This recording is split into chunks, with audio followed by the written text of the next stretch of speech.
ล่าสุดประเทศรัสเซียลุกเข้ามาในสปป.ลาวเขานักพอสมควร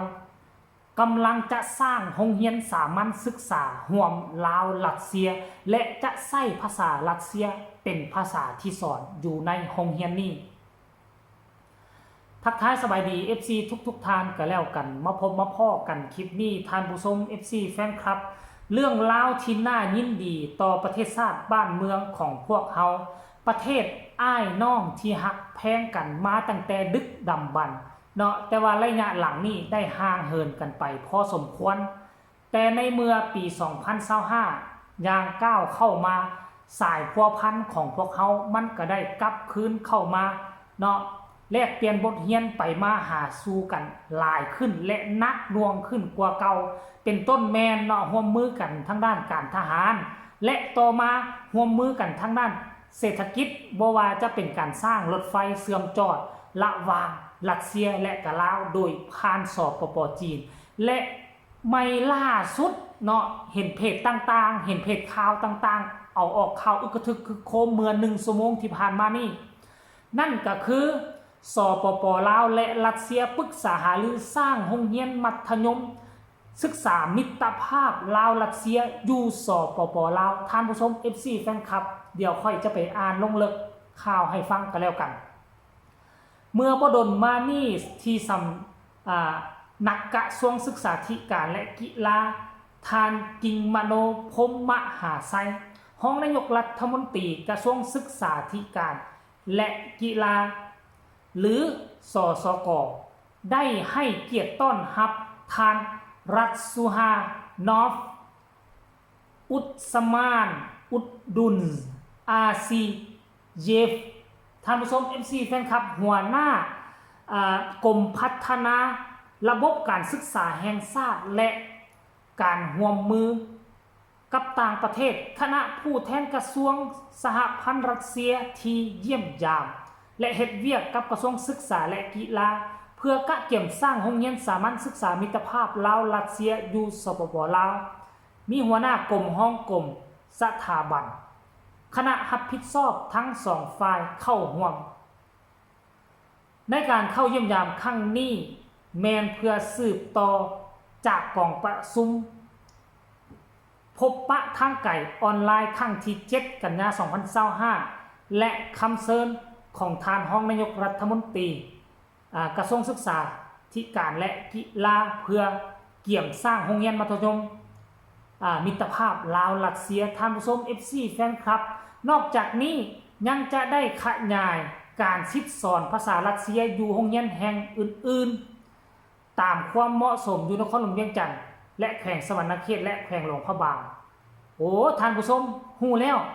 ทีแรกคิดว่าจะใช้ภาษารัสเซียสอนมันบ่แม่นเด้คือจะมีการสอนภาษารัสเซียให้โรงเรียนแห่งนี้และเป้าหมายแรกเริ่มนี้จะสร้างอยู่ในนครหลวงเวียงจันทน์สากลโรงเรียนแห่งแรกสร้างแล้วก็จะมีการสอนระบบทั่วไปนั่นแหละและก็จะมีการนำเอาภาษารัสเซียเข้ามาสอนพร้อมและเป้าหมายต่อไปก็คือ3แขวงใหญ่ๆมุ่งใส่นครหลวงเวียงจันทน์หลวงพระบางและก็ทางสวรรณเขตคือมุ่ง3จุดนี้ก่อนที่ผ่านมาพวกเฮาก็จะเคยเห็นจะเคยได้ยินโรงเรียนมิตรภาพลาวเวียดนามโรงเรียนมิตรภาพลาวจีนเหล่านี้เป็นต้นแต่ว่า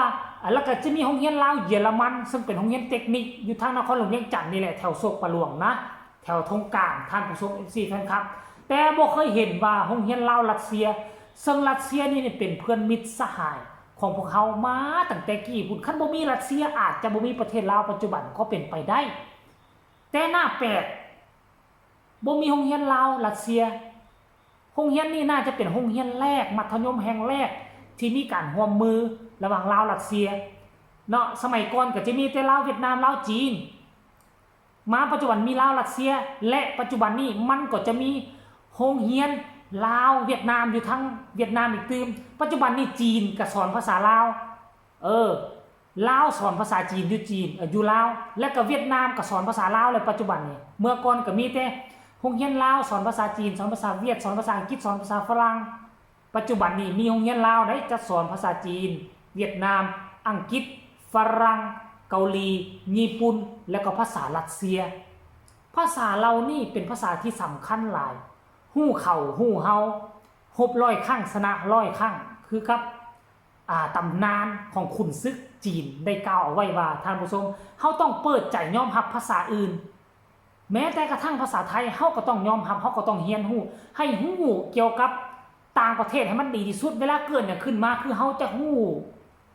เรื่องตื้นลึกหนาบางของประเทศของเขาเหล่านั้นท่านผู้ชม FC แฟนคลับอันนี้คือเรื่องราวดีๆที่ผ่านมาก็คิดว่ามีแต่รัสเซียจะเข้ามาเสริมขยายกองทัพของพวกเขาเท่านั้นแต่บ่ได้บัดเนี่ยนอกจากกองทัพแล้วลุกทั้งด้านเศรษฐกิจลุกทั้งด้านการศึกษาคือพยายามจะเข้ามาช่วยเหลือลาวเฮาทุกแขนงการอันนี้คือคันสิเว้าแล้วเว้าจังได๋บ่คือรัสเซียพยายามขยายอิทธิพลเข้ามาสู่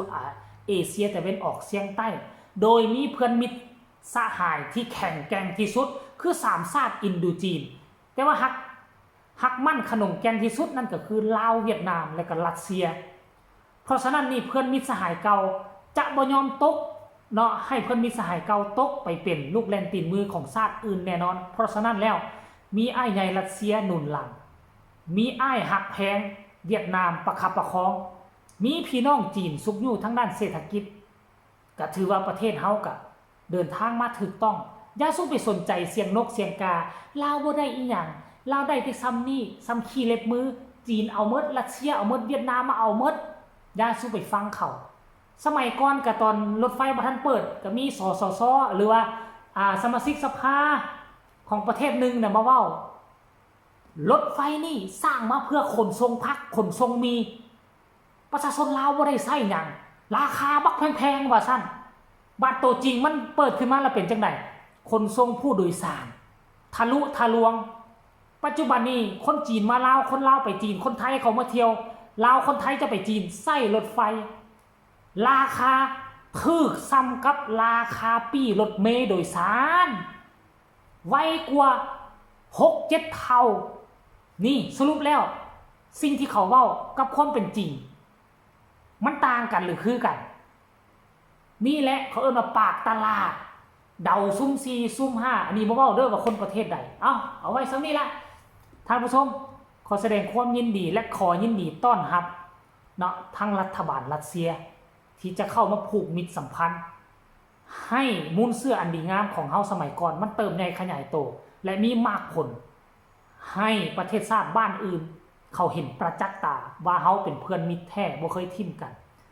ฝากทุกคนกดไลค์กดแชร์กดติดตามมาเนี่ยเพื่อจะบ่พลาดในคลิปต่อไปที่สำคัญจะกดข้ามโฆษณา